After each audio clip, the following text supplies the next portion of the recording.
இப்ப நாம மணிமேகலையில வேற வழியில நிதானமாக போக வேண்டிய நிலைமையினால இப்ப 210 அடிகளுக்கு தாண்டி வந்திருக்கோம். தவத்திரம் பூண்டு தருமம் கேட்ட காதையில புதியதான ஒரு கோட்பாட்டை ஆரம்பிச்சிருக்கோம். எப்படின்னாக்க, சாதாரணம் அசாதாரணம் சபக்கை தேச விருத்தி விபக்க வியாபி விபக்கை தேச விருத்தி சபக்க வியாபி உபயக தேச விருத்தி விருத்தா வியபச்சாரி என்ற 6 எது ஏது போலிய 6ஆக சொல்லக்கூடிய மரபை காட்டியிருக்கோம். அந்த 6ல முதல்ல நாம எதை எடுக்கிறோம்னாக்க, அந்த 6ல சாதாரணம். அந்த சாதாரணம் என்பது எப்படின்னு கேட்டா, இது ஒரு அழகான ஒரு ஏது போலி, ஒரு காரணத்தை போலியாக காட்டுதல். எப்படின்னாக்க, உள்பவன் அந்த கொள்கையை ஏற்றுக்கொள்பவனுக்கும் அந்த கொள்கையை மறுப்பவனுக்கும் ஒரே உதாரணத்தை காட்டுதல். இது எப்படி நியாயமாகும்? இதுதான் விவாதத்தின் பொருள். எப்படியாம் விளக்கம் பாருங்க. ஏது பொதுவாய் இருத்தல் 217வது வரி பாருங்க. சாதாரணம் சபக்கம் விபக்கத்துக்கும், சாதாரணம் என்கின்ற ஏது போலி உட்படுத்தி கொள்ளக்கூடிய சபக்கத்திற்கும் விபக்கத்திற்கும் ஏது பொதுவாயிருத்தல். எப்படி ஏது பொதுவா வைக்க முடியும்? இதாங்க கேள்வி. இதனால்தான் இது ஏது போலி. இப்ப உதாரணம், ஒரு கொள்கையை நான் ஏற்றுக்கொள்ளுகிறேன். என்னால் ஏற்றுக்கொள்ளப்பட்ட கொள்கையை மற்றொருவர் மறுக்கிறார். இந்த இருவருக்கும் நான் ஒரு மேற்கோள் காட்டி இதனால் நான் ஏற்றுக்கொள்ளுகிறேன் என்றும், இல்ல இதனால் இதை நான் மறுக்கிறேன் என்றும் ஒருவர் விளக்கம் தருவதாக இருந்தால் அவர்களுக்கு காட்டக்கூடிய உதாரணம் தனித்தனியா இருக்கும்.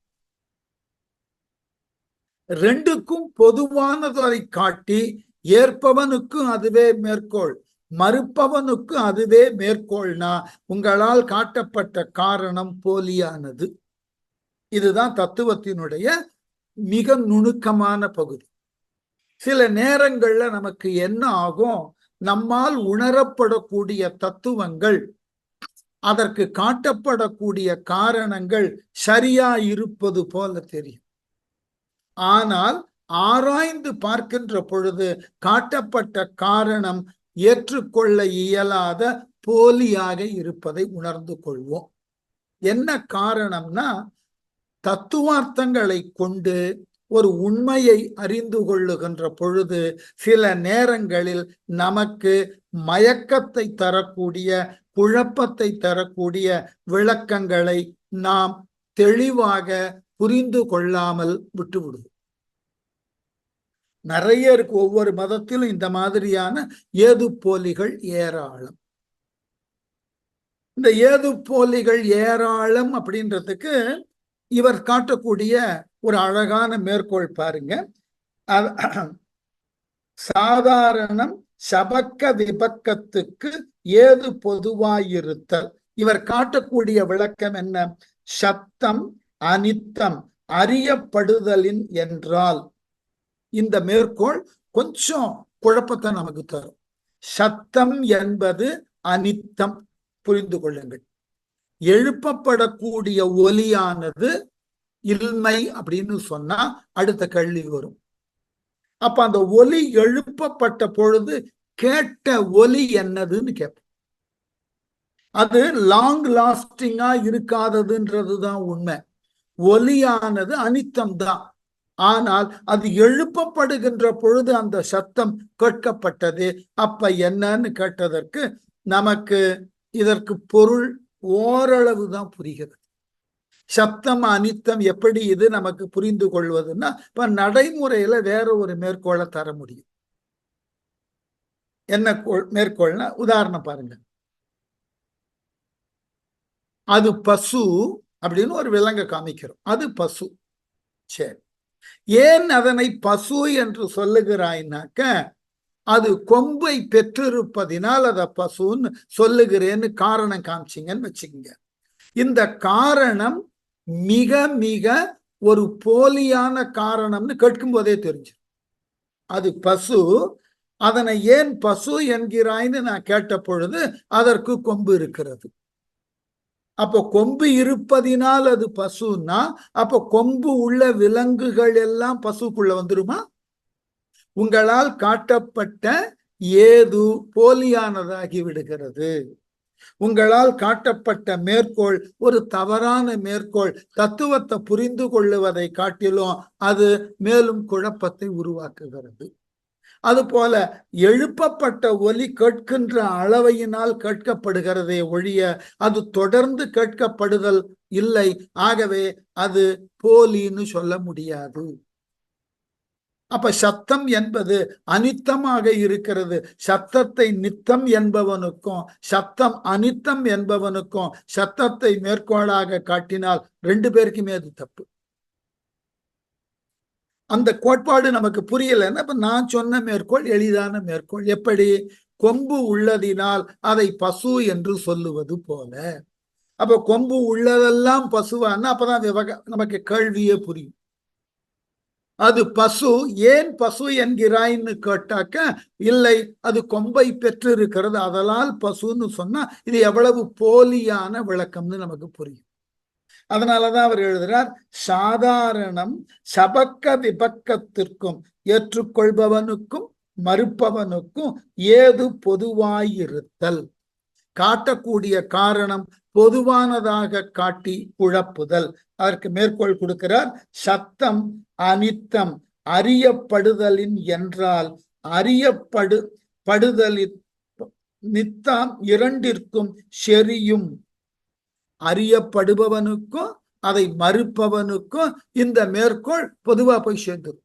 அப்ப நீங்க எதனை விளக்க போகிறீர்கள்? அந்த இடத்துல தத்துவ குழப்பம் ஏற்படும். ஆகவே ஒரு தத்துவத்தை விளக்குகின்ற பொழுது போலியான காரணத்தை காட்டி விளக்காதீர்கள். இப்ப இத நம்ம அன்றாட பழக்கத்துல இருக்கிற மேற்கோளோட சொல்லலாமா? இளம் வயதுல இந்த கதையெல்லாம் கேட்டு இருப்பீர்கள். ஒரு பையன் என்ன பண்ணி கொண்டிருந்தான், எறும்பு வரிசையா போய்கொண்டிருந்தது. ஒரு சின்ன கல்லை வைத்து கொண்டு ஒவ்வொரு எறும்பையா மேல நசுக்கி நசுக்கி கொண்டிருந்தான். இத பார்த்த ஒருவர் சொன்னார், எறும்பை இப்படி கொல்லாத, இந்த பிறவியில இந்த எறும்பை நீ கொன்றாய் என்றால் அடுத்த பிறவியில நீ எறும்பாய் பிறப்பாய். இந்த எறும்பு உன்ன மாதிரி ஒரு பையனா பிறந்து உன்னை கொல்லும் அப்படின்னு. இந்த காரணம் உடனே போலின்னு எப்படி மறுக்கப்படுகிறது பாருங்கள். உடனே அந்த பையன் சொன்னா, நீங்க சொல்றது சரிதான், போன ஜென்மத்துல நான் எறும்பா இருந்தேன், இந்த எறும்பு பையனா இருந்து என்ன கொன்னது, அதனால இந்த ஜென்மத்துல நான் பையனா பிறந்து இது எறும்பாக இருந்ததுனால கொல்றேன்னு சொன்னேன். உங்களால் காட்டப்படக்கூடிய ஏது குழப்பத்தை தரக்கூடாது. இதுக்கு அடுத்த நிலை ஒண்ணு, பாவம் யாரிடம் போய் சேருகிறதுன்னு ஒரு கேள்வி வருகிறது. நாம பின்பற்றக்கூடிய சனாதனத்துல இப்ப உதாரணம், 4-5 சிறார்கள் என்ன பண்ணார்கள், சிறுவர்கள், குளத்திலிருந்து ஒரு ஆமை வெளியே வந்தது. அந்த ஆமைய அதனுடைய ஓட்டின் மேல தடி கொண்டு அடித்து அதனை கொல்லுவதற்கு முயன்றார்கள். ஓடு தெரியும், ஆமையின் அது ஓடு வலுவானதுன்னு. அதனால ஆமை தன் தலையையும் கால் கைகளையும் அந்த 4 கால்களையும் உள்ளுக்கு இழுத்து கொண்டு கல்லு போல இருந்தது. இவர்களால் ஒன்றும் பண்ண முடியல. அந்த பக்கமா ஒரு துறவி போனவர் என்ன, இதை பார்த்து கொண்டே போனவர் என்ன சொன்னார், ஆமைய கொல்லணும்னா திருப்பி போட்டு அடிக்கணும், இதை நாம ஏன் சொல்லுவானே, அந்த பாவம் நமக்கு இருக்குன்ட்டு போன. இதை கேட்ட உடனே அந்த சிறார்கள் ஆமையை திருப்பி போட்டு அடித்து கொண்டார். இப்ப அந்த பாவம் யாருக்கு போய் சேரும்? ஆமையை எவ்வாறு கொல்ல வேண்டும்னு சொன்னவருக்கா, இல்லை அந்த ஆமையை கொன்றவர்? அப்போ உங்களால் காட்டப்படக்கூடிய ஏது 2 பேருக்கும் போற மாதிரி இருக்கக்கூடாது. அதனால்தான் பின்னாடி நம்முடைய சட்டங்கள் என்ன சொல்ல ஆரம்பிச்சன, ஒரு தவறை செய்பவனை காட்டிலும் அதனை செய்தற்கு தூண்டியவனுக்கு தான் தண்டனைன்னு சொல்லி. மோட்டிவ். அப்போ இவர்கள் இந்த ஆமையை கொல்லுவதற்கு மோட்டிவ் எது? திருப்பி போட்டு அடித்தால் அது சாகும்னு ஒருவர் சொல்லிட்டு போனது. அப்போ நீங்கள் காட்டக்கூடிய எந்த ஒரு மேற்கோளும் சாதாரணமான மேற்கோளாக மாறுபட்ட இரண்டு கொள்கையாளர்களுக்கு பொதுவாக ஒன்றை காட்டி இருவரையும் குழப்பக்கூடிய ஏதுவினை காரணத்தை காட்டக்கூடாது. அப்படி காட்டினால் அது ஏது போலி. அந்த ஏது போலின்றது ரொம்ப கடினமானது. அதை நீங்க அவ்வளவு எளிமையாக காட்ட கூடாது. ரெண்டு பேருக்கும் பொதுவான ஒரு காரணத்தை சொல்லி விளக்காதீர்கள். ஆகவேதான் இரண்டினுக்கும் செரியும் கடம் போல நித்தத்து அறிவோ ஆகாசம் போல நித்தத்து அறிவோ எண்ணல் சாதாரணமாவதுதான். அப்போ ஆகாசம் போல அப்படின்றது அறியப்படுதனில் நித்தம் இரண்டிற்கும் செரியும் கடம் போல நித்தத்து அறிவோ. அந்த இடத்துல அவர் எங்க ஆரம்பிக்கிறார்? அசாதாரணம் எனும் அடுத்தது சாதாரணத்திலிருந்து அசாதாரணத்துக்கு போறார். இந்த அசாதாரணத்துக்கு போகும்போது விளக்கம் மேலும் பெருகுகிறது. எப்படின்னாக்க அசாதாரணம்ன்றத அசாதாரணம் என்னும் அனைகாந்திக்க ஏது போலி. முதல்ல சாதாரணத்தை சொல்லிட்டார். இப்ப அசாதாரணம்ன்ற அதுக்கு என்ன மேற்கோள்? உண்ணிய பக்கத்து உண்டாம் ஏது. உண்ணிய பக்கம்னா எதை நீங்கள் நிறுவ வேண்டும்னு ஆசைப்படுகிறீர்களோ, எதை நிரூபிக்கணும்னு ஆசைப்படுகிறீர்கள், அதுக்கு பேர் உண்ணுதல்னு பேர். எதனை ஒருவனுக்கு எடுத்து சொல்லி நிரூபிக்க ஆசைப்படுகிறீர்களோ சாதிக்க கருதி சொல்லும் பக்க வசனத்துக்கு பொருந்தி நிற்கும் ஏதுவானது. உங்க பக்கத்து நியாயத்தை எடுத்து சொல்லி அதன் நியாயம்னு வாதம் பண்ணுவதற்காக உங்களால் காட்டப்படக்கூடிய காரணம், உங்களால் காட்டப்படக்கூடிய மேற்கோளுக்கு பேரு அசாதாரண ஏது போலின்னு அர்த்தம். உங்க பக்கத்து நியாயத்துக்கு மட்டுமே பேசக்கூடாது. உதாரணம் பாருங்க. சபக்கம் விபக்கம் தம்மில் இன்றாதல், அதாவது ஏற்றுக்கொள்ளுபவனுக்கும் மறுப்பவனுக்கும் பொருந்தாமே நிற்கும். எப்படி? ஒழிய ஏனை சபக்க விபக்கங்களில் முற்றும் பொருந்தாது ஒழிவது. யாராவது ஒண்ணுக்காவது, தமிழ்ல ரொம்ப அழகான பேர் உண்டு, அதுக்கு பேரு மொடவாதம்னு பேர்.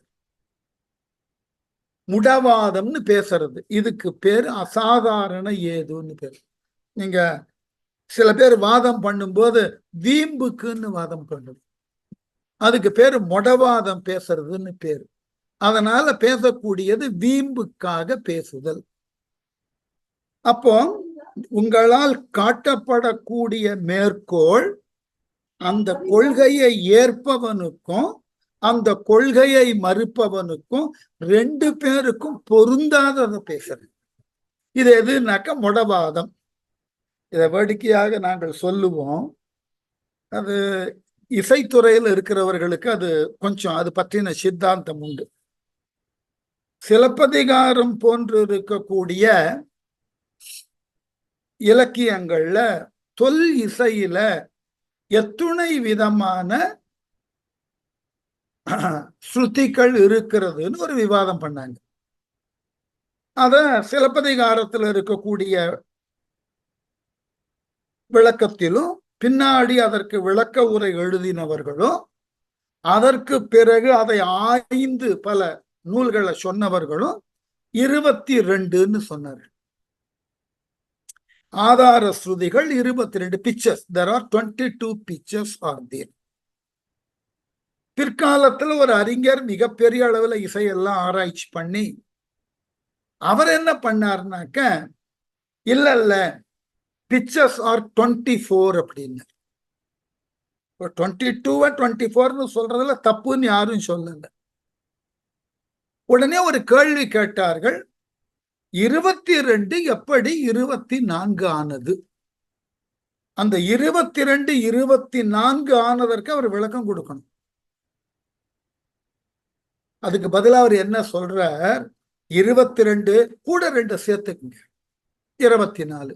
எதற்காக கூட சேர்க்கணும், அவ்வாறு சேர்க்கப்படுவதன் காரணம் என்ன, அவ்வாறு சேர்க்கப்படக்கூடிய ஸ்ருதிய நீங்கள் என்னவென்று சொல்லுவீர்கள்? இந்த மூணுத்துக்கும் அவற்றை விட கிடையாது. ஆனா 22ன்றதுக்கு விடை இருக்கு. எப்படின்னா, அடிமனையாக விளங்கக்கூடிய சாப்ப 2 சட்ஜம் பஞ்சமும், எஞ்சி இருக்கக்கூடிய 5 ஸ்வரங்களுக்கும் 4 கால்கள் உண்டு. பாருங்க, சதுர் ஸ்ருதி ரிஷபம்னு சொல்றோம். ரிஷபம் 4 ஸ்ருதிகளாக நிற்கும்னே விளக்கம் கொடுக்கும். அப்போ ஏனைய 5 ஸ்வரங்களுக்கும் 4 கால்கள் இருப்பதினால் அது 20. அடிமனையாக இருக்கக்கூடிய சட்ஜம் பஞ்சமும் 2 22 கரெக்ட். ஆனா இவர் 24ன்னு சொல்லக்கூடியவர் மேல 2 சேர்த்துங்க. ஏன் சேர்க்க வேண்டும் விளக்கம் கிடையாது. அவ்வாறு சேர்க்கப்படக்கூடிய ஸ்வரங்களுக்கு என்ன பெயர் சொல்லணும் விளக்கம் கிடையாது. அவ்வாறு சேர்ப்பதினால் இந்த இசை அளவு எவ்வாறு மாறும் விளக்கம் கிடையாது. ஆனால் நூல்ல எழுதுறார் 2 சேர்த்துக்குங்க. இவ்வாறு விளக்கம் சொல்லாமல் அது 22 என்பவருக்கும் அது ஏன் 24ஆக ஆக வேண்டும் என்பதற்கும் எந்த விளக்கமும் சொல்லாமல் பொதுவா 2 சேர்த்துக்கும் அப்படின்னு சொன்னா இதுக்கு பேரு அசாதாரணமான போலிவாதம். இது இன்னைக்கு நிறைய மதங்கள்ல பார்க்கும். ஏன் இவ்வாறு நடக்கிறது? இந்த இவ்வாறு நடப்பதற்கு என்ன காரணம்? உதாரணம், ஒவ்வொருவருக்கும் அவரவர் வாழ்க்கையில ஏற்படக்கூடிய நன்மை தீமை அல்லது இன்பம் துன்பம் இவைகளுக்கு எது காரணம்னு கேட்டா அதற்கு ஒருவரால் தரப்படக்கூடிய விளக்கம் என்பது ஏற்றுக்கொள்ளக்கூடியதாக இருக்கும். மாறாக குழப்பக்கூடியதாக இருக்கக்கூடாது. இதுதான் மதங்கள் தோற்பதற்கு காரணமும் அந்த அசாதாரணமான ஏது போலிகள் தான். ஒரு மத கோட்பாடு தோற்பதற்கு காரணம் இந்த அசாதாரணமான ஏது போலிகள் தான். இப்ப அதனாலதான் சமணம் பௌத்தம் போன்ற மதங்கள் என்ன செய்தன, மனித வாழ்க்கையில அவரவர் அனுபவிக்கக்கூடிய ஒவ்வொன்றினுக்கும் பாவ புண்ணியங்கள் உண்டுன்னு பேசின. அதனால நீங்கள் இன்று காலையில எழுந்ததிலிருந்து இரவு உறங்குகின்ற வரைக்கும் உங்களுக்கு ஏற்படக்கூடிய அனுபவங்கள் எல்லாம் போன பிறவியினது பாவ புண்ணியங்களின் எச்சம்னு விவாதிக்கும். எல்லாத்திற்கும் காரணம் சொல்லும். ஏன் பௌத்தம் இவ்வளவு நுணுக்கமாக பேசியதுன்னா மற்ற மதங்கள்ல இவைகளுக்கு காரணம் சொல்ல முடியல. இப்ப சனாதனத்தை எடுத்துக்கொண்டீர்கள், இது ஏன் இவ்வாறு? விதி, ஒரே வார்த்தையில முடிச்சிடும். இதனை நீ விதி என்று கொள். நீங்க ஆங்கிலத்துல ஃபேட்டுன்னு சொன்னாலும் சரி, கர்மான்னு வடமொழியில சொன்னாலும் சரி. இப்ப உடனே பௌத்தம் கேட்கிறது, கர்மா என்றால் எதனால் அது விளைந்தது? விதி என்றால் அதை வகுத்தது யார்? அந்த இன்னவாறு நடந்தால் இதன் விளைவு இவ்வாறு உன்னை அடையும்னு வகுத்தது யார்? அது உன்னால் ஏற்படுத்தி கொள்ளப்பட்ட ஒன்றா அல்லது அதை நிர்வகிப்பதற்கு யாரேனும் இருக்கிறார்களா? இந்த மாதிரி பல நூற்றுக்கணக்கான கேள்விகள் உண்டு. அந்த கேள்விகளுக்கு பதில் சொல்ற இடத்துலதான் உடனே என்ன விளக்கம் தருகிறார்கள் பௌத்தர்கள்? எந்த ஒன்றினுக்கும் காரணம் இல்லாமல் ஒரு விளக்கத்தை தராதீர்கள், ஒரு போலியான காரணத்தை தராதீர்கள். அதாவது அந்த காரணம் போலியாக இருப்பதற்கு 6 களன்களை தருகிறார்கள். ஒன்று சாதாரண ஏது போலிய விளக்கினார், அடுத்தது அசாதாரண ஏது போலிய விளக்கினார். இங்க இந்த 2த்தையும் முதல்ல புரிந்து கொள்ளுகிறோம். அதுதான் இது அசாதாரணமான ஏது போலி. எப்படின்னா, சத்தம் நித்தம் கேட்கப்படுதலின் எண்ணில் சப்தம் நித்தம் என்று பக்க வசனமும் அதனிடத்து உள்ள கேட்கப்படுதலால் என்னும் ஏதுவும் எடுத்து கூறினால் கேட்கப்படல் எனும் ஏது செவியால் கேட்கப்படுதலினால் பக்கத்து உளதாயின் அல்லது பக்கத்தன்மியமாகிய சத்தத்தின் கண் உளதாவதே அன்றி சபக்க விபக்கத்திற்கு மீட்சித்து சபக்க விபக்கங்களில் இல்லையாய் சங்கயம்மை ஐயத்திற்கு இடமாய் அமைதி அனைகாந்திகம் அனைகாந்திகம் என்னும் குற்றமாகும். ஐயம் வந்துடக்கூடாது. இதை புரிஞ்சுக்கிறதுக்கு ரொம்ப எளிமையான விஷயம். வழியில் எல்லாவற்றையும் எளிமைப்படுத்தி தான் சொல்ல வேண்டியிருக்கு. இப்போ ஒரு கேள்வி வருகிறது, சுவை எங்கு இருக்கிறது? சுவைக்கப்படும் பொருளிலா, சுவையை உணரும் நாக்கிலா? யோசிச்சு பாருங்க. தயவு செய்து இந்த கேள்விக்கு ஒரு தெளிவான பதில் சொல்லுங்க. சுவை எங்கு உள்ளது? இப்போ உதாரணம், உப்பு கரிக்கிறது, சரியா? எல்லாருக்கும் தெரியும். அந்த கரித்தல் என்ற சுவை உப்பில் இருக்கிறதா, இல்லை அதை உணரும் உங்கள் நாவில் இருக்கிறதா?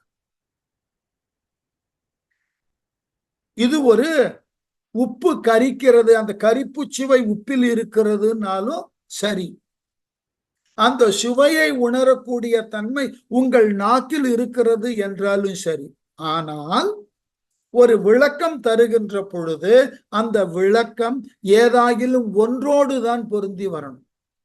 உங்களால் காட்டப்படக்கூடிய காரணம் இரண்டு இருக்கின்றன என்றால் இரண்டுல ஏதாகிலும் ஒன்றுக்குத்தான் அந்த காரணம் பொருந்தி வர வேண்டும். இயல்பாகவே உப்பு கரித்தலுக்கு உரியது.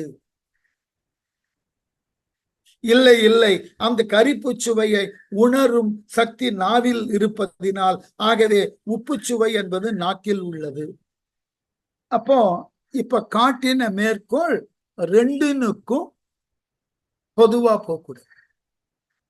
ஒன்று முடக்குவாதம் பேசுறது, அடுத்தது ரெண்டு பேராலையும் ஏற்றுக்கொள்ளக்கூடிய அமைப்புல ஒன்றை விளக்கக்கூடாது.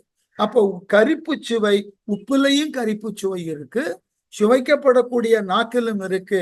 ஆகவே எங்க கிராமங்கள்ல ஒரு அழகான பழமொழி சொல்லுவார்கள், மாடு காணாம போச்சு அடையாளம் சொல்லுனாக்க, கொம்ப பார்த்தா முதலையார் மாடு மாதிரி இருக்கும், வாழை பார்த்தா செட்டியார் மாடு மாதிரி இருக்கும். இந்த மாதிரி ரெண்டு பேருக்கும் பொதுவான ஒரு மேற்கோளை காட்டி குழப்பக்கூடாது. இதுக்கு பேரு அசாதாரணமான ஏது போலி சொல்லிட்டு, மூணாவது சாதாரண ஏது போலி சொன்னார், அசாதாரண ஏது போலி சொன்னார். மூணாவதுக்கு சபக்கை தேச விருத்தி விபக்க வியாபி அப்படின்ற ஒரு ஏது போலிய சொல்றார். அதாவது சபக்க ஏகதேச விருத்தி விபக்க வியாபி எனும் ஏது போலி என்பது சொல்லுதான் நீளம், அதனுடைய மேற்கோளும் பொருளும் ரொம்ப எளிமையானது. ஏனென்றால் தத்துவங்கள்ல வார்த்தைகள் தான் குழப்பம், விளக்கம் ரொம்ப எளிமையா இருக்கும். என்ன விளக்கம்னா, சபக்கத்திற்கு ஓர் இடத்து எய்தி சபக்க பொருளில் ஏதேனும் ஒன்றில் பொருந்தி விபக்கத்திற்கு எங்கும் உண்டாலது ஆகும். விபக்க பொருள்கள் எல்லாவற்றினுக்கும் பொருந்தி இருப்பது ஆகும். மேற்கோள் பாருங்க, சத்தம் செயலிடை தோன்றாதாகும், சத்தம் செயலிடத்து தோன்றுவது அன்று என பக்கவசனமும். அனித்தம் ஆதலில் என்றால் அனித்தம் ஆதல் என ஏது சொன்னால் செயலிடத்தில் தோன்றாமைக்கு சபக்கம், செயலிடத்தில் தோன்றாமை ஆகிய சாத்திய தன்மம் நிலவுதற்கு சபக்கமான மின்னினும் ஆகாசத்தினும் மின்னும் ஆகாசம் ஆகிய இவற்றினுள் மின்னின் நிகழ்ந்தது மின்னிடத்தே பொருந்தி ஆகாசத்தில் காணாதாகலின் ஆகாசத்தில் அது பொருந்தாமையால் இருப்பதினால் அனித்தம் அனித்தம் என்னும் ஏது. ரொம்ப எளிமை. இந்த தத்துவ வார்த்தைகள் தான் ரொம்ப சிம்பிள். இந்த மூணாவது ஏது போலிக்கு என்ன விளக்கம்னா, சப்தம் ஒரு செயலினால் தோன்றுகிறது இல்லையா? இப்ப நாம கை தட்டுறோம், கைத்தட்டுதல் என்பது ஒரு செயல், ரெண்டு கையையும் சேர்த்து கொட்டுதல். அப்படி கொட்டுவதினால் சப்தம் ஏற்படுகிறது. அப்ப காரணம் புரிகிறது இல்லையா? என்ன காரணம்? கை கொட்டுவதினால் சப்தம் ஏற்படுகிறது. அப்ப இது ஏகதேசமா எடுத்துக்கலாம் இல்லையா?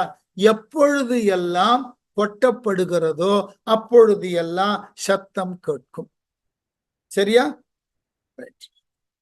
இப்போ வானத்துல மின்னல் தோன்றுகிறது. மின்னல் தோன்றின கொஞ்ச நேரம் கழிச்சு இடி இடிக்கிறது இல்லையா? நமக்கு இன்னைக்கு அறிவியல்ல ஒத்துப்போம், லைட் ஃபாஸ்டர் தேன் சவுண்ட் அப்படின்னு. அப்ப மின்னல் தோன்றின உடனே நாம என்ன சொல்லுவோம்? கொஞ்ச நேரத்துல இடி இடிக்கும். இப்போ அந்த இடி இடிக்கக்கூடிய ஒலிய மட்டும் கேட்டுட்டு பாருங்க, இடி ஒலி கேட்கிறது. இது ஏதோ ஒரு செயலும் இல்லாமல் கேட்கிறதுன்னு சொல்ல முடியுமா உங்களால? ஏன்னா நீங்க மின்னின் அதை பார்க்கல. கையை ரெண்டுத்தையும் கொண்டு போய் கொட்டுவதனால் கை கொட்டுவதை பார்க்கிறீர்கள், ஆகவே சத்தம் கேட்பதை புரிந்து கொள்ளுகிறீர்கள். ஆகவே ஏகதேசமாக, ஏகதேசம்னா வேற ஒண்ணும் இல்லைங்க, ஒன்றினுக்கு ஆவது எல்லாவற்றினுக்கு ஆவதாக கருதுதல் ஏகதேசம்னு பேரு. இது அணி இலக்கணத்துல ஏகதேச உருவகம்னு பேரு.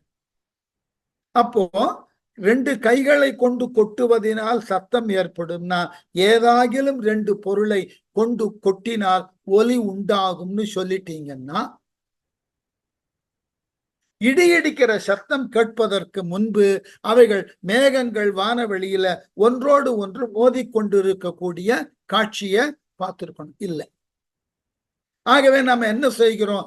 மின்னல் தோன்றி சில நிமிடங்கள் கழித்து இடி ஒலி கேட்கிறது.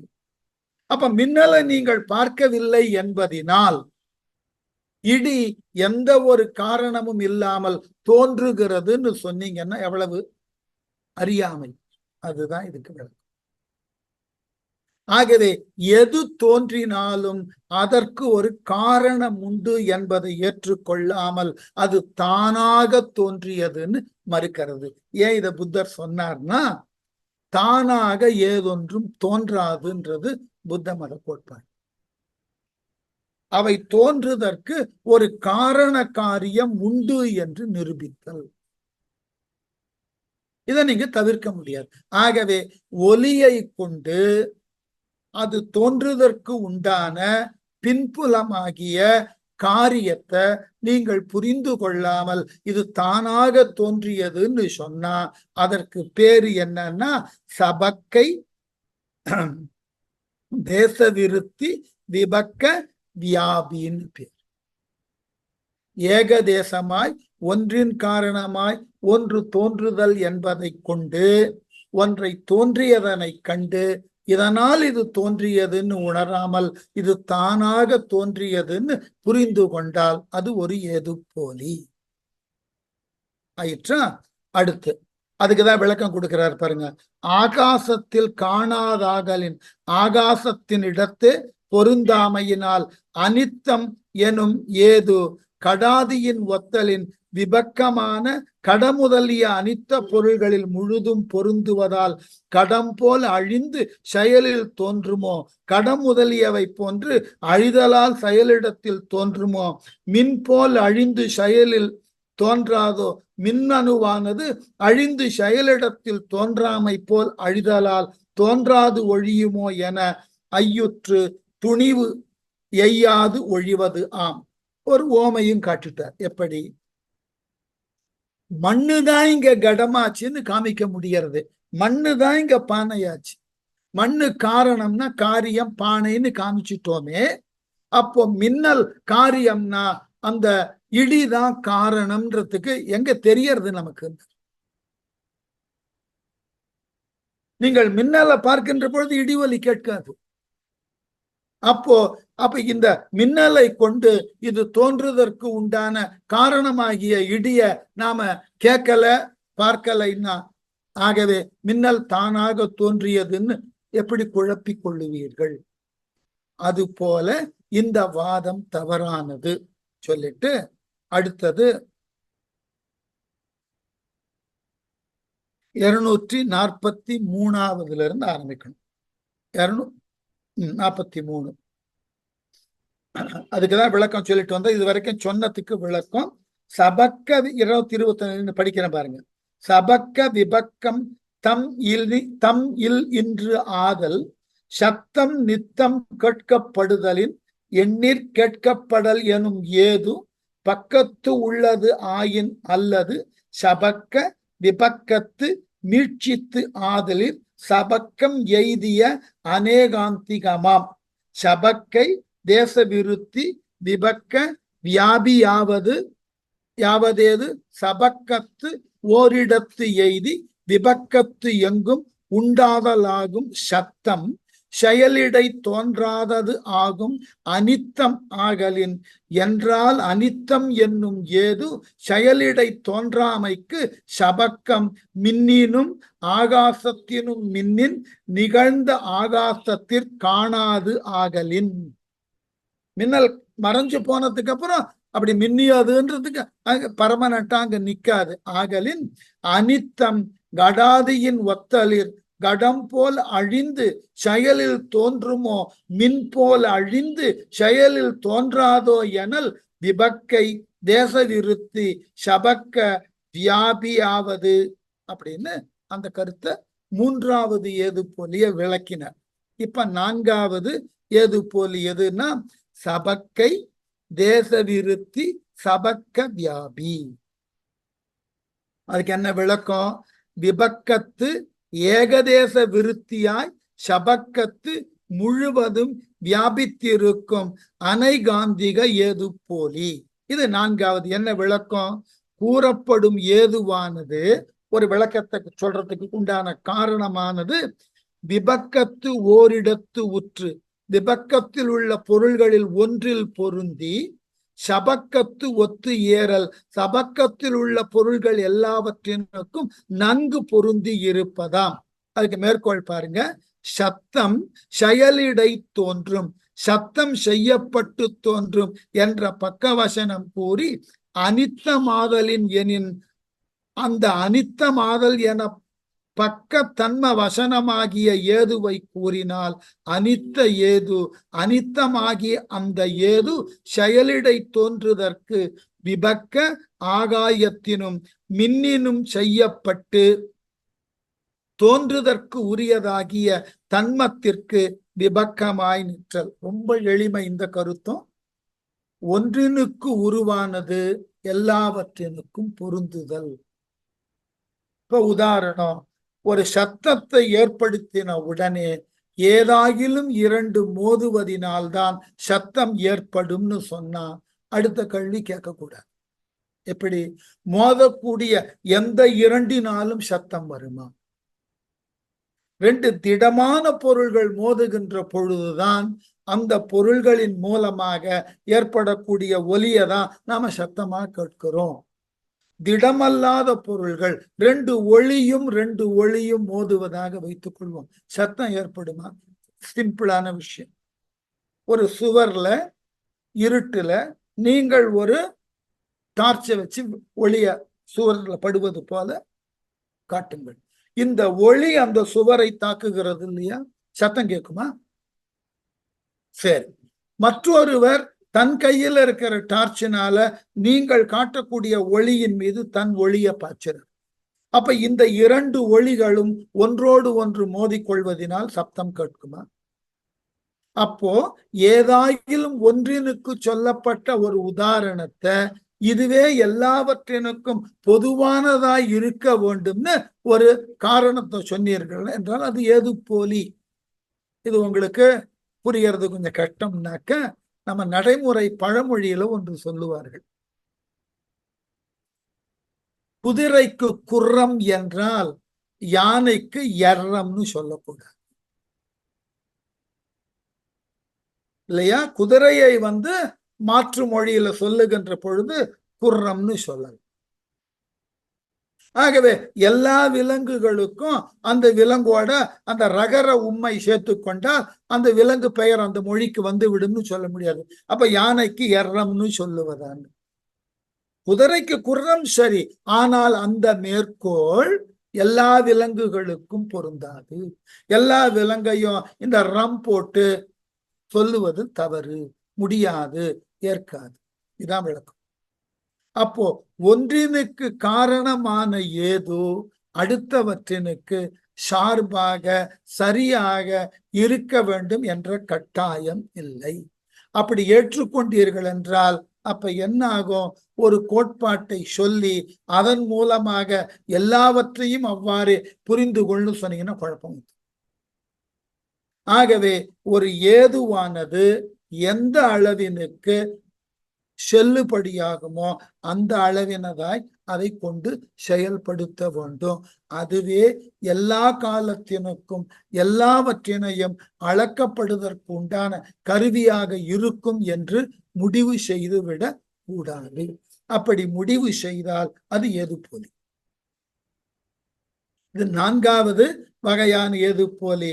அதுக்குதான் சொல்றார் அந்த 35 தோன்றாதது ஆகும் அனித்தம் ஆகலின் என்றால் நித்தம் என்ற ஏது செயலிடை தோன்றாமைக்கு சபக்கம் மின்னினும் ஆகாசத்தினும் மின்னின் நிகழ்ந்த ஆகாசத்தில் காணாது ஆகலின்னு சொல்லிட்டு இப்ப நாம சொன்ன விளக்கத்தை அனித்தம் கடாதின் ஆதியின் ஒத்தலில் கடம் போல் அழிந்து செயலில் தோன்றுமோ மின் போல் அழிந்து செயலில் தோன்றாதோ எனல் முடிச்சிட்டார். இப்ப படிச்சது விபக்கை தேச விருத்தி சபக்க வியாபியாவது ஏது விபக்கத்து ஓரிடத்து உற்று சபக்கத்து ஒத்து இயறல் சத்தம் செயலிடை தோன்றும் அனித்தம் மாதலின் எனின் அனித்தம் ஏது செயலிடை தோன்றுதற்கு விபக்க ஆகாயத்தினும் மின்னினும் மின்னின் நிகழ்ந்தது ஆகாசத்து காணாது சபக்க கடாதிக தம்மில் எங்கும் ஏகாந்தம் அல்ல மின் போல் அனித்தமாய் செயலிடை தோன்றாதோ கடம் போல் அனித்தமாய் செயலிடை தோன்றுமோ எனல். அப்போ ஒன்றை காரணம் சொல்லி அதுவே எல்லாவற்றினுக்கும் பொருந்துவதாக சொல்லக்கூடியது 4வது விதமான ஏதுப்போலி. 5வது உபைக தேச விருத்தி ஏது. எத்தனாவது வரி? 254வது வரி.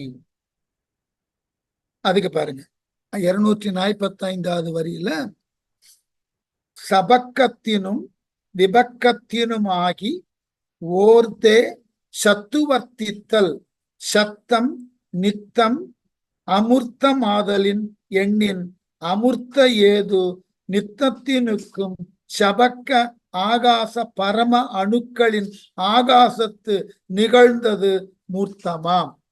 அப்போ இது அடுத்தது. ஒலி எப்படி தோன்றுகிறது? ஒரு பொதுவான கேள்வி. உலகியல்ல காணப்படக்கூடிய எல்லா விதமான பொருள்களுக்கும் ஒரு அணு கட்டமைப்பு இருக்கு. அதுதான் அறிவியல் நோக்கில தான் புத்த மதத்தை புரிந்து கொள்ள முடியும்ன்றதுக்கு இதெல்லாம் இருக்கும்.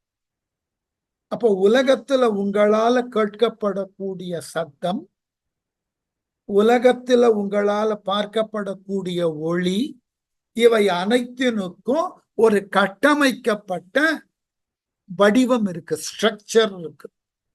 இதுக்கு பேரு அணுன்னு பேர்.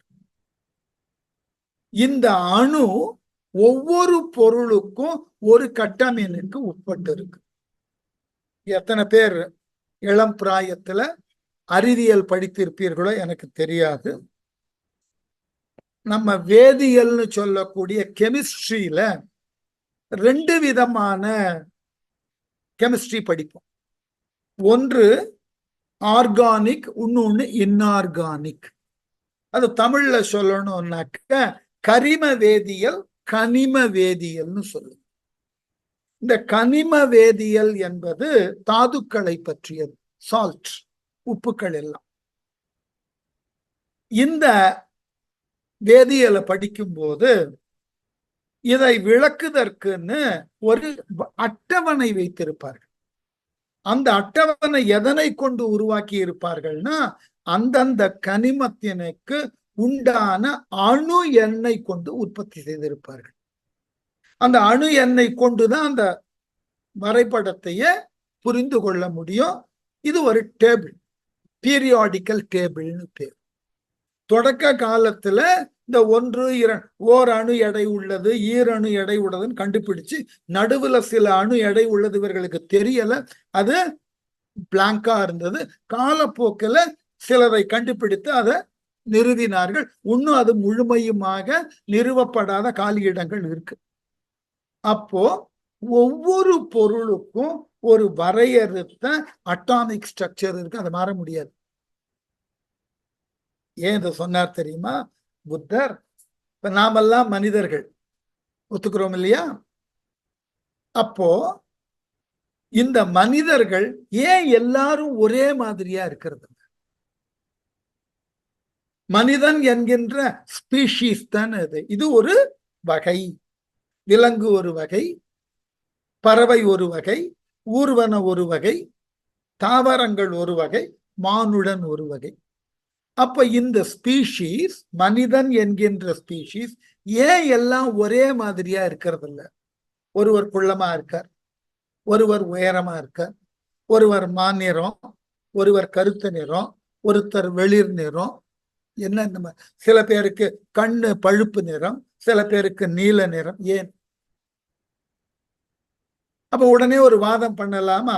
மனிதன் என்பவனுக்கு உண்டான அட்டாமிக் ஸ்ட்ரக்சர் ஒன்று போல இருப்பதினால் இவர்கள் எல்லோரும் ஒன்று போலதான் காட்சி அளிப்பார்கள்னு சொல்ல முடியுமா? ஒரு தாவரத்தை அப்படி காட்ட முடியுமா? ஒரு தாவரத்துல பூக்கக்கூடிய ஒவ்வொரு பூவும் ஒவ்வொரு அட்டாமிக் ஸ்ட்ரக்சர்ல இருக்கு. பேசிக் ஸ்ட்ரக்சர் மாறாது. ஆனால் அதுல சேர்க்கப்பட்டு இருக்கக்கூடிய, சேர்ந்து அமைய பெற்று இருக்கக்கூடிய மூலப்பொருளினால் வேறுபடும். வடிவம் மாறாது. இப்ப உதாரணம், மானுடர் என்ற வடிவம் மாறல, ஆனால் நிறம் மாறும். அதற்கு உதாரணம் வேற ஒரு இயல்பான மேற்கோள். நிறைய மகளிர் இருக்கிறதுனால சட்டுன்னு புரியும்.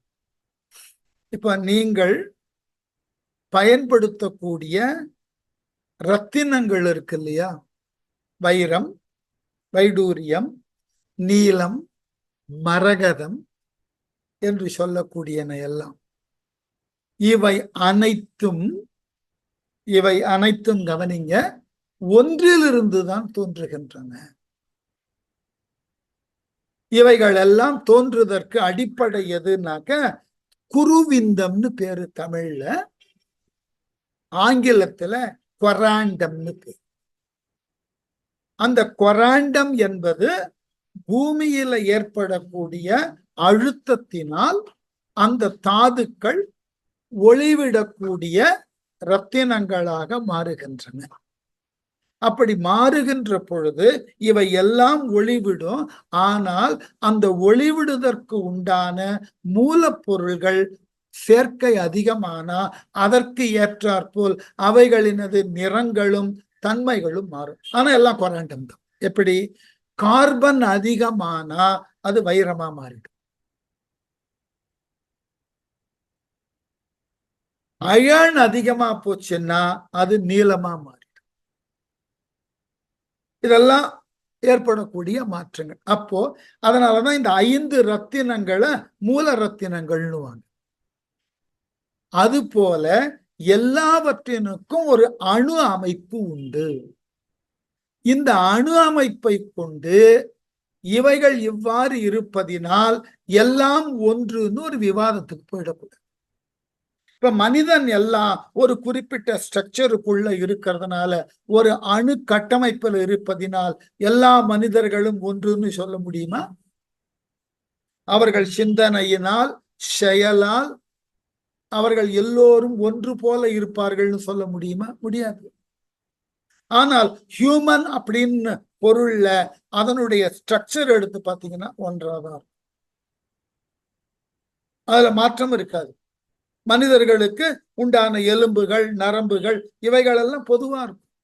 ஆனால் இவைகள் கொண்டுள்ள செயல்பாடுகள், இததான் அணுக்கோட்பாடுன்னு பேசுறார் புத்தர். என்ன?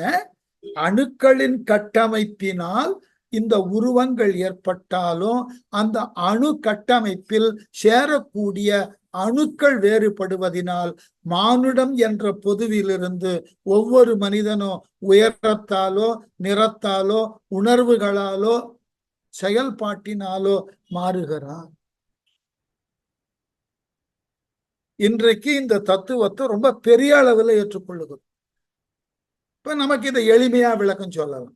இந்த கோட்பாடு இப்ப நான் ஒரு வகுப்புல ஆசிரியரா இருக்கேன். பல ஆண்டுகளா கல்லூரியில ஆசிரியரா இருந்திருக்கேன். எனக்கு கொடுக்கப்பட்ட பாடத்திட்டம் ஒன்றுதான். என்னை போல கல்லூரியில பேராசிரியர்களா என் துறையில ஒரு 5 பேர் இருந்தார்கள். அவர்களுக்கும் கொடுக்கப்பட்ட பாடத்திட்டம் ஒன்றுதான்.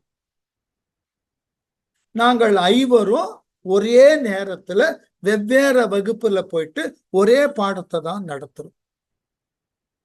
ஆனால் சில ஆசிரியர்கள் நடத்தக்கூடிய பாடத்தை மாணவர்கள் தெளிவாக புரிகிறது என்கிறார்கள். சில ஆசிரியர் நடத்தக்கூடிய பாடத்தை ஓரளவு புரிகிறது, தெளிவு இல்லைன்னு சொல்லுகிறார்கள். ஒரு சிலர் நடத்தக்கூடிய பாடத்தை சார் அவர் என்ன சொல்றாருன்னு புரியல. இதை நீங்க நிறைய கேட்டிருக்கலாம்.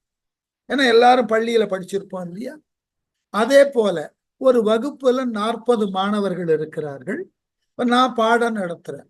நான் நடத்தக்கூடிய அந்த பாடத்தை 40 பேரும் ஒருதன்மைத்தாக புரிந்து கொள்ளுவார்கள் நான் எதிர்பார்க்க முடியாது. சிலர் அபவ் ஆவரேஜா இருக்கலாம், சிலர் ஆவரேஜா இருக்கலாம், சிலர் பிலோ ஆவரேஜா இருக்கலாம். அப்போ ஒரே பாடம், இவர்கள் ஒரே வகுப்பில் இருக்கிறார்கள். நடத்தக்கூடிய ஆசிரியரிடமும் வேறுபாடு பார்க்க முடிகிறது, கற்கக்கூடிய மாணவர்களிடமும் வேறுபாடு காண முடிகிறது. ஏனென்றால் இதை கொள்ளும் திறன், நடத்தும் திறன், இந்த திறன் அவர்களிடம் அமைக்கப்பட்ட கட்டமைப்பு பெற்ற அணுக்களால் உருவாங்க.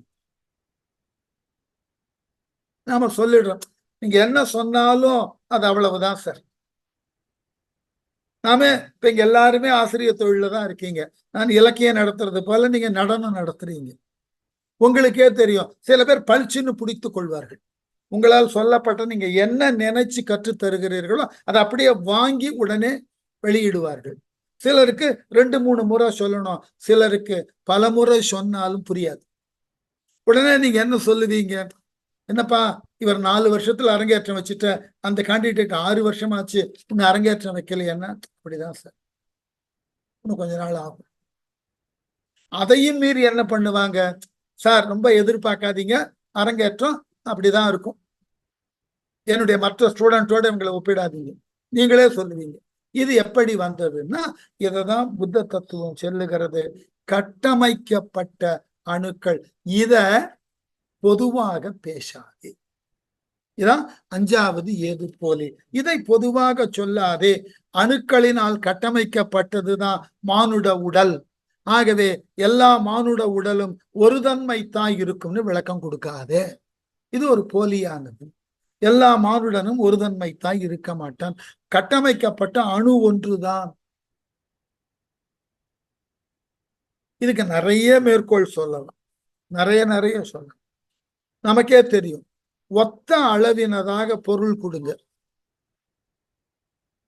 5 அழைத்து இந்த பொருட்களை கொண்டு இதனை சமைன்னு என்ன சமைக்க வேண்டும்னு குறிப்பு கொடுங்க. 5 வேறு வேறுபட்ட சுவையில ஏன் இருக்கிறது? ஒரே அளவான பொருள் தான். அந்த அளவான பொருளை அவர்கள் எவ்வாறு கையாளுகிறார்கள், எப்பொழுது கையாளுகிறார்கள் என்பதற்கு ஏற்றாற் போல சுவையில மாற்றம் ஏற்பட்டு விடுகிறது. இதே போலதான் ஒன்றினுக்கு காரணமாய் இருக்கக்கூடிய ஒன்று எல்லா காலத்தும் எல்லா இடத்தும் ஒருதன்மைத்தாக இருக்கும் வாய்ப்பு இல்லை. அதற்கு ஏற்றாற் போல அவைகள் மாறுகின்றன. இவ்வாறு வரக்கூடியதை நீங்கள் பொதுவானதான இதுதான் காரணம் என்று ஏதுவாக காட்டினீர்கள் என்றால் அது போலியான ஏதுவாகத்தான் இருக்கும். அது எல்லோருக்கும் எல்லா இடத்தினுக்கும் பொதுவான காரணமாய் இருக்காது. சரியா? இன்றைக்கு இதோடு நிறுத்துவோம். ஏன்னா தத்துவத்தை இதற்கு மேலும் விளக்க ஆரம்பிச்சா இது வரைக்கும் இந்த 4 படிச்சோம் இல்லையா, இதாவது தெளிவா நிக்கணும். 5ஆவது இறுதியில இருக்கக்கூடியதை சொல்லி மீதி இருக்கக்கூடிய 5ஐயும் குழப்ப நான் விரும்பல இன்னைக்கு. ஏன்னா 6ஆவது இந்த 5மே தவறானது என்ற அடிப்படையில ஒரு விளக்கத்தை கொடுக்கக்கூடிய ஏது போலி, அதை தனியா விவாதிக்கலாம் அடுத்த வகுப்புல. ஆகவே இன்றைக்கு வரைக்கும் இந்த ஏது போலி 6ன்னு பார்த்தோம். சாதாரணம், அசாதாரணம், விபக்கை, அபக்கை என்றெல்லாம் பார்த்து வந்தோம். இதுல 6ஆவதாக இருக்கக்கூடிய ஏது போலிய அடுத்த வகுப்புல கொஞ்சம் விரிவாக பார்ப்போம். இந்த 5 கொஞ்சம் நினைவுபடுத்தி கொள்ளுங்கள். எவ்வளவு நினைவுக்கு வருகிறதோ நல்லது. சரியா? இப்படியெல்லாம் கூட தத்துவங்களை அவர்கள் வளர்ப்பதற்கு விளக்குதற்கு முயன்றிருக்கிறார்கள். அதுதான் ஆச்சரியம்.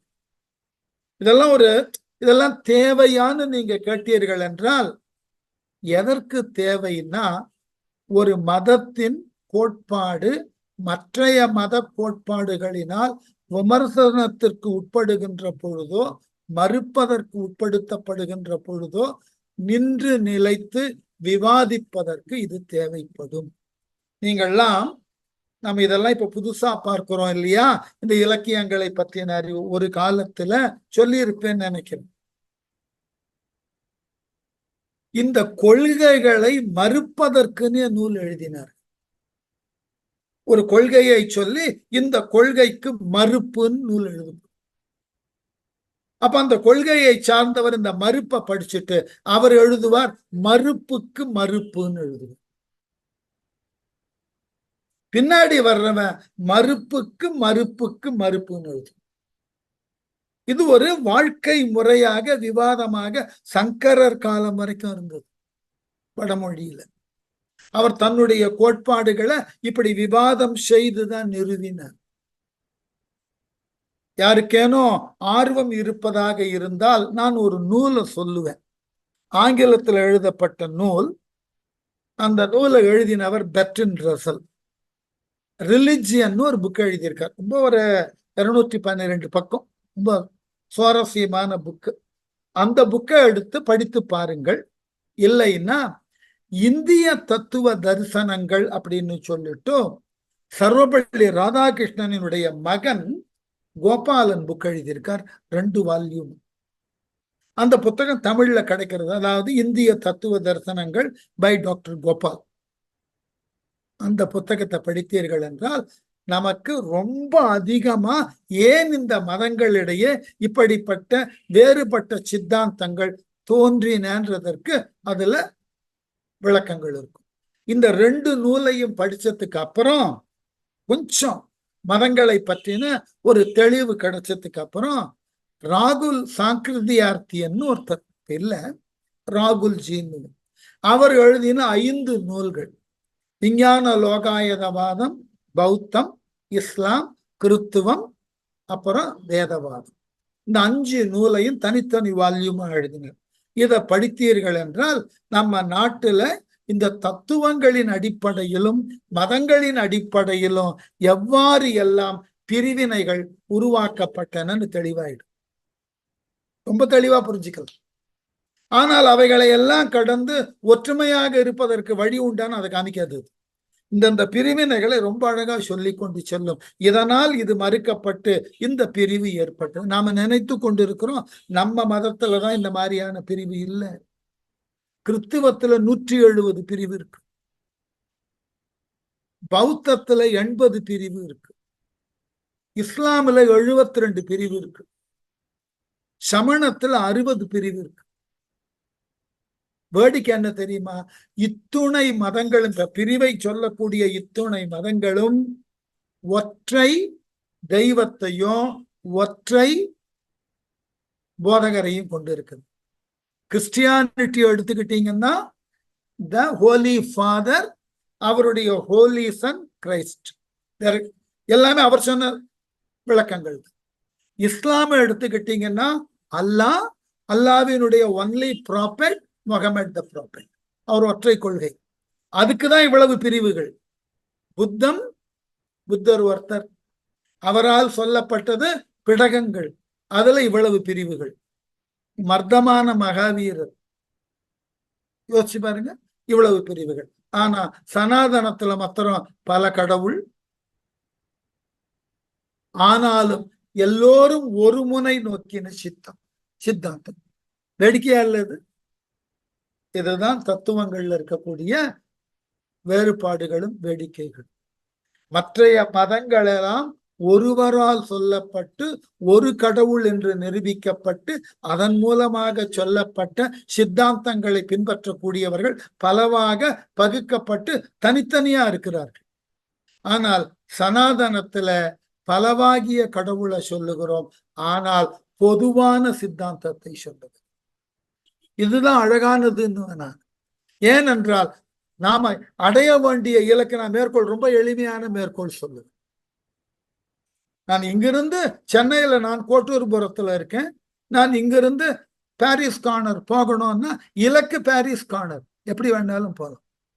அப்படி கோட்டூர்ல இருந்து அடையார் போயிட்டு ஆந்திர மகிழ சபா வழியா பீச் ரோட எடுக்கலாம், பாரிஸ் கார்னர் போகலாம்.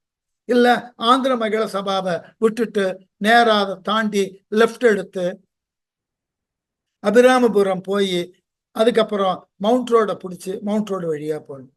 இல்ல மந்தவெளி போயிட்டு மயிலாப்பூர் போயிட்டு ராதாகிருஷ்ணா ரோட கிராஸ் பண்ணிக்கிட்டு பாரிஸ் போகலாம். இலக்கு ஒண்ணு எனக்கு, நான் தேர்ந்தெடுக்கக்கூடிய பாதை என் சௌகரியம்.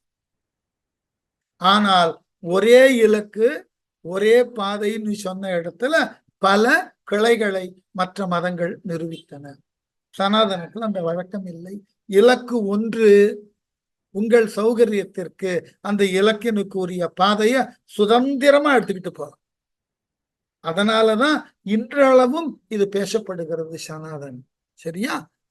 6வது ஏது போலிய அடுத்த வகுப்புல சிந்திப்போம். நன்றி.